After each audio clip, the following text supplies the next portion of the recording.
female entrepreneurs and participate in discussions on the topic Making Globalization Worth by the Institute of Economic Affairs.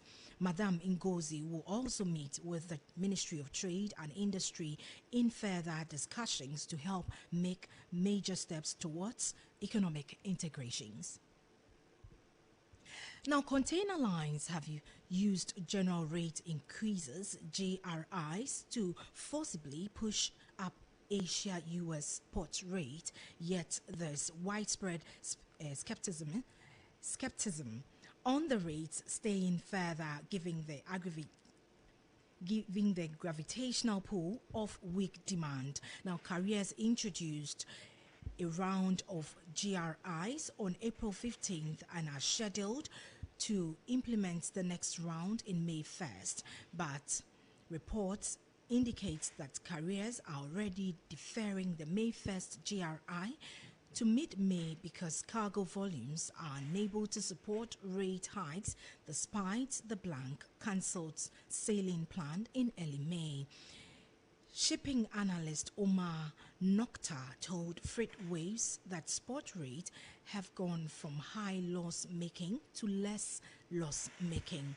Also, carrier break-even rates on the Trans-Pacific are at least $2,000 per 40-foot equivalent unit, likely in $2,500 range as a result of higher cost above recently increased spot rates.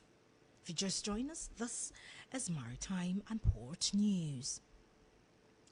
The Port of Long Beach's executive director said the drop in consumer spending contributed to a nearly 35% year-on-year drop in import at the West Coast Gateway. Regarding market share, the port news release said shippers continue to shuffle routine from the West Coast to Seaport on the East and Gulf Coast. As a result of the impact, the Port of Long Beach moved 603,878 20-foot equivalent units in March.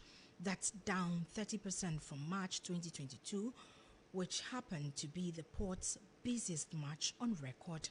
Meanwhile, loaded import decreased 34.7% year-on-year to 279,148 TEUs, while loaded export increased 16.9% to 133,512 TEUs. The number of empty containers moved through the port dropped 40.5% to 191,218 TEUs. Now, in other stories, shippers' complaints continue to rein in at the Federal Maritime Commission in Washington, D.C., the latest to file for the second time in 7 months in South Korea's Samsung Electronics, which is seeking a case and desist order the repatriation for injuries from compatriot SM Line, having issued a similar case against Israeli carrier Zim in October last year.